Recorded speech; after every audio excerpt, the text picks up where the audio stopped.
Dostoyevsky es uno de los escritores más influyentes de la literatura universal, cuya obra ha dejado una profunda huella no solamente en la literatura, sino también en otros ámbitos como la psicología o la filosofía modernas.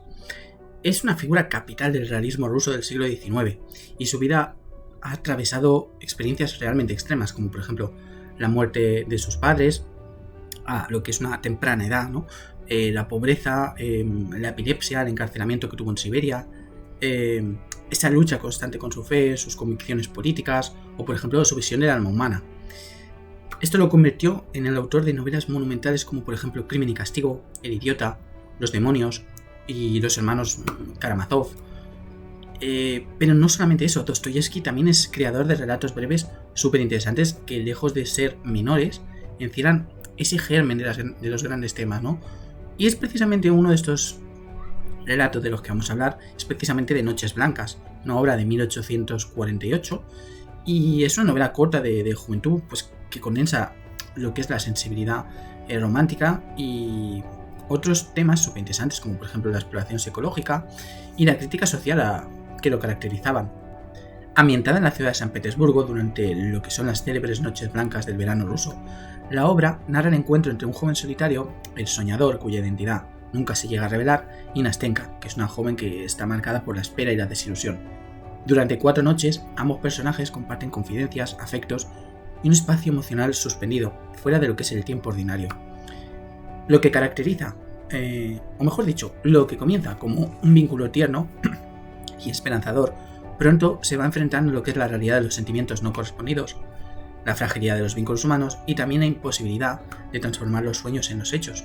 Lejos de ser una simple historia sentimental, Noches Blancas permite múltiples niveles de lectura, ya que a través de ella Dostoyevsky pues retrata lo que son las tensiones del individuo moderno en una sociedad que margina, fragmenta e ignora.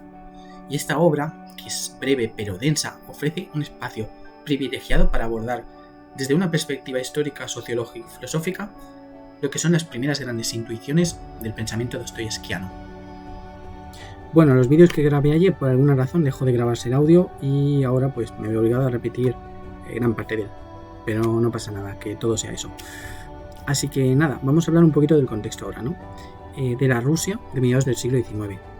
No se puede comprender Dostoyevsky sin situarlo precisamente en la Rusia zarista del siglo XIX, que es una sociedad que es aún feudal en muchos aspectos, como por ejemplo con el campesinato, ¿no? Bajo el régimen de la servidumbre, hasta que llegó su abolición en 1861. La ciudad de San Petersburgo es el escenario de Noches Blancas, y esta pues se convierte en el símbolo de la modernidad contradictoria, proyectada como una ventana hacia Europa bajo Pedro el Grande. A la vez, también es el espacio artificial, hostil, frío y, por qué no decirlo, un tanto alienante para muchos de sus habitantes. A diferencia de, por ejemplo, el Moscú, que está más vinculada a lo que es lo autóctono, lo espiritual, San Petersburgo es precisamente un producto del poder imperial, un proyecto arquitectónico y político sin precedentes. Dostoyevsky la retrata precisamente como un escenario que es un tanto desarraigado y es un escenario de soledad. Al final, esta ciudad es fundamental en Noches Blancas. Digamos que es en sí misma un personaje más, un entorno urbano cuya indiferencia pues contrasta, por ejemplo, con los sentimientos intensos del protagonista. También cabría destacar, en este sentido, con respecto al tema del contexto, lo que es el romanticismo ruso y europeo, ¿no? En 1848, el año en el que se publicó Noches Blancas, Dostoyevsky pues aún tiene 27 años y está profundamente influenciado por el romanticismo alemán y francés. La figura de el soñador remite a los protagonistas melancólicos típicos de Jean-Jacques Rousseau, Lord Byron o Novalis, por ejemplo. Y el protagonista encarna lo que es el hombre romántico alienado, desplazado de la sociedad, incapaz de actuar, que vive la realidad a través de sus sueños. Y digamos que a nivel formal la obra se inserta precisamente en el género de la novela sentimental, ¿no? Y el monólogo interior, preconfigurando lo que son técnicas modernas. La idealización del amor, la exaltación de la emoción subjetiva, o por ejemplo la experiencia fugaz como epifanía, son algunos de los elementos centrales del espíritu romántico que atraviesa el relato. Otro hecho biográfico crucial, sumamente importante, es que pocos meses después de publicar Noches Blancas, Dostoyevsky fue arrestado precisamente por participar en lo que se conoce como el Círculo de Petashevsky, que es un grupo de discusión socialista que leía ciertos textos que estaban prohibidos, ¿no? Como por ejemplo Fourier, Saint-Simon o por ejemplo Voltaire. Fue condenado a muerte, aunque su sentencia no se aplicó y se conmutó justo en el último momento, cambiándolo por lo que son trabajos forzados en Siberia. Y este hecho precisamente al final marcará lo que es un corte radical en su pensamiento. Pasará del idealismo romántico juvenil a un realismo mucho más trágico, profundamente cristiano y existencial. Por esa razón, Noches Blancas es precisamente ese último suspiro de su etapa temprana, ¿no? Donde aún cree en la posibilidad de la redención por el amor y la belleza. A partir de aquí, digamos que su obra se volverá mucho más oscura, más política y, por qué no decirlo, teológicamente compleja. Pasemos a hacer ahora un análisis sociológico de la obra. El primer punto que me gustaría destacar es el individuo moderno y la alienación urbana. El protagonista de Noches Blancas, cuyo nombre nunca es revelado, lo siento si oís petardos, es por San Juan. No me quiero desviar. Digamos que el protagonista de Noches Blancas al final es un hombre solitario, es un hombre que no tiene familia, no tiene amigos, no tiene un trabajo bien definido, y esta figura pues anticipa lo que en sociología se conocerá como el individuo alienado, ¿no? Que es descrito por Karl Marx, por Max Weber y George Simmel. Precisamente este último, Simmel, en su ensayo La metrópolis y la vida mental, describe cómo la vida moderna tiende a desvincular al sujeto de sus comunidades tradicionales, ¿no? El anonimato, la vida acelerada, la separación entre el espacio público y privado y la indiferencia son, entre otros, algunos de los rasgos comunes del habitante urbano moderno. En este sentido, El soñador de Dostoyevsky es un prototipo temprano de lo que es el hombre moderno, que no pertenece a ningún colectivo y cuya subjetividad de alguna forma se refugia en lo que es la ensoñación. En segundo lugar, me gustaría destacar un poco lo que es la estructura social, ¿no? Clases, poder, dependencia. Y ahí me parece fundamental el papel de Nastenka. Nastenka es la joven que el soñador conoce y ama fugazmente. Vive con su abuela, con la que mantiene una estrecha relación ambigua entre el amor y la dependencia.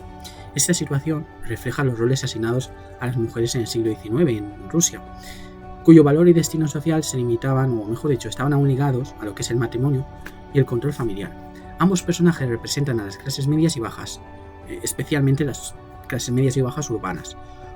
Una categoría social que empieza a formarse con lo que es la burocracia, los comerciantes o por ejemplo los profesionales, pero que aún carece de esa base económica sólida y al final se convierten en sujetos sin una voz política, sin una agencia, ¿no? La situación en Nastenka con el inquilino al que espera también señala esa fragilidad de las relaciones humanas en este contexto. El joven, que parece haberse comprometido afectivamente con ella, desaparece sin cumplir su promesa, y es el hombre moderno en fuga, incapaz de sostener lo que son los compromisos duraderos. En tercer lugar de este análisis sociológico de la obra, me gustaría destacar el aspecto del género y la subjetividad.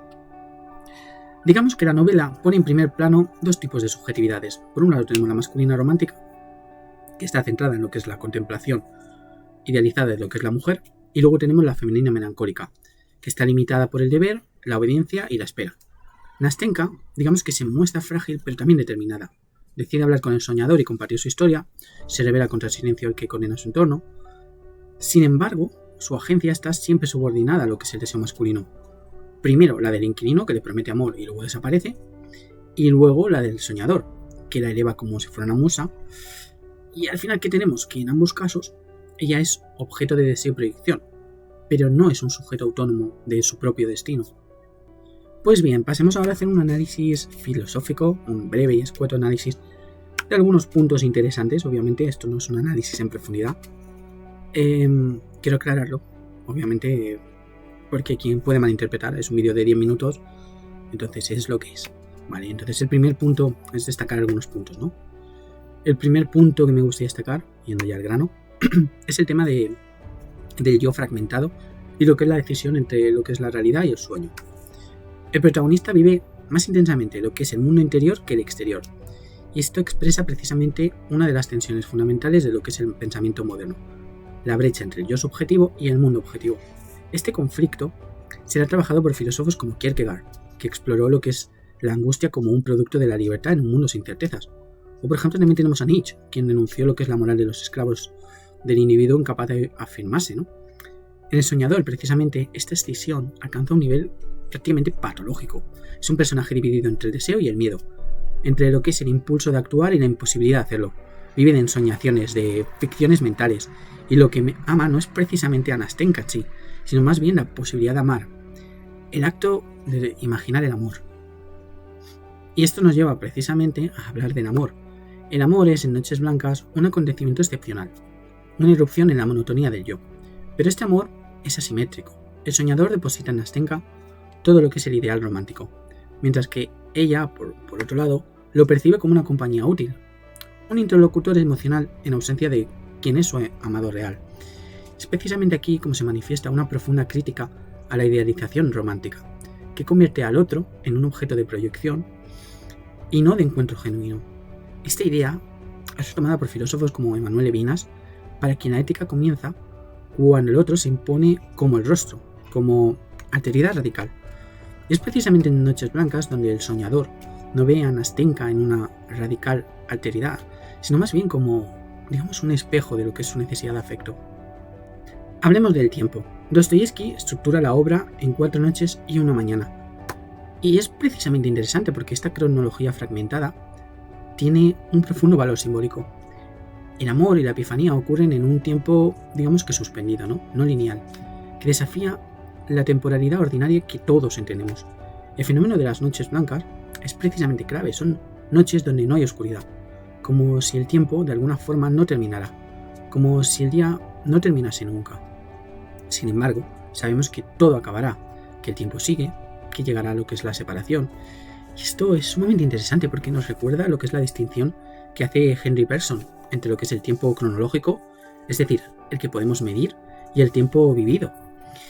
El soñador experimenta unos días de intensidad que contrastan con lo que es su vida anterior y su vida posterior, que podemos decir que son días grises, planos y al final muy uniformes. Hablemos un poco de lo que es el pensamiento existencialista. Aunque es anterior a los grandes existencialistas del siglo XX, Noches Blancas ya contiene muchos de los temas centrales. Por ejemplo, la soledad esencial del ser humano, la búsqueda del sentido, el deseo de autenticidad, el dolor de la conciencia lúcida. No sé, el soñador es como un precursor de lo que es el hombre del subsuelo, de Memorias del subsuelo, de 1864, el cual dirá: soy un hombre enfermo, soy un hombre malvado, no soy nada atractivo. Digamos que ambos personajes habitan en lo que es la misma interioridad desgarrada. Un yo desgastado por lo que es el exceso de lucidez, por el contacto con una realidad hostil, por la imposibilidad de ser amado en un mundo sin dioses.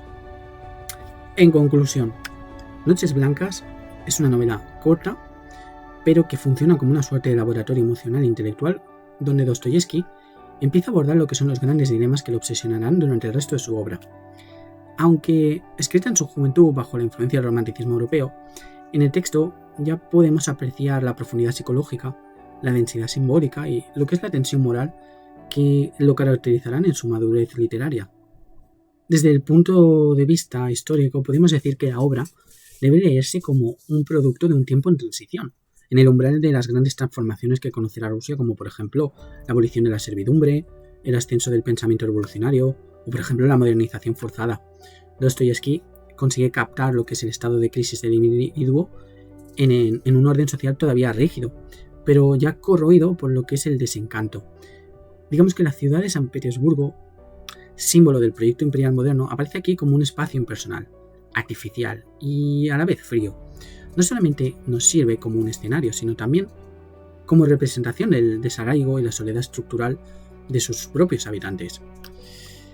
En esta ciudad, sin comunidad, el soñador de alguna forma es apenas un espectro más, una presencia invisible, y precisamente este anonimato es el germen de la condición moderna del sujeto, sin pertenencias, sin comunidad y sencillamente sin voz. Digamos que desde una perspectiva sociológica, Noches Blancas expone con particular agudeza lo que es las fracturas emocionales y afectivas propias del nuevo orden urbano. El soñador y Nastenka no solamente son personajes, sino que a la vez son síntomas.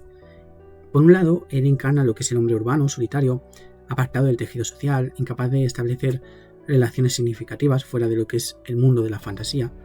Y por otro lado, ella representa a la mujer joven atrapada entre la obediencia familiar y el deseo de autonomía emocional. pero que a la vez aún está limitada por lo que son las convenciones de género y lo que son las estructuras de dependencia económica. Ambos revelan una crisis de los vínculos humanos, en un mundo donde precisamente los afectos ya no están garantizados por la tradición, el amor, se vuelve tremendamente frágil, a la par que efímero y prácticamente casi imposible, ¿no? Digamos que la breve comunión que hay entre los dos protagonistas y su inevitable ruptura nos hablan de un mundo en el que las relaciones están sometidas a cierta incertidumbre, ¿no? Y finalmente al olvido y al reemplazo. En cuanto a lo que es el análisis filosófico, Noches Blancas digamos que es una exploración prematura, pero sumamente incisiva, del conflicto entre el deseo y la realidad, entre lo que es el yo interior y el mundo exterior. El soñador no ama a Nastenka, o al menos no ama a Nastenka como persona, sino más bien como símbolo de anhelo de la conexión que no logra materializar. Esta disociación entre el objeto real y lo que es la proyección ideal finalmente lo condenará a una vida de insatisfacción. Aquí Dostoyevsky nos anticipa el trama existencial de sus obras mayores, ¿no? La imposibilidad de lo que es una plenitud en un mundo desprovisto de certezas absolutas, ¿no? Y luego el tiempo en la obra aparece como un elemento trágico. Es ese instante de revelación que no puede sostenerse en la mañana. La mañana es precisamente el símbolo del retorno a la razón, al orden, a lo social. Al final acabará disolviendo ese vínculo mágico de las noches compartidas. Y llegamos al tema de la figura del soñador, que es especialmente significativa desde una perspectiva existencialista. En él se manifiesta lo que es la excepción fundamental del ser moderno, que es básicamente la conciencia de sí, pero sin una capacidad de acción.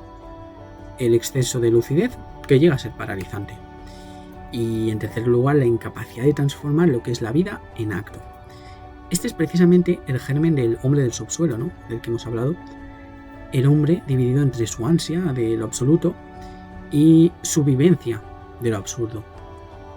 Al mostrar que incluso el amor, esa promesa de sentido, puede convertirse al final en una simple ilusión destructiva, Dostoyevsky apunta de manera muy acertada hacia una filosofía, digamos, trágica de lo que es la existencia, ¿no?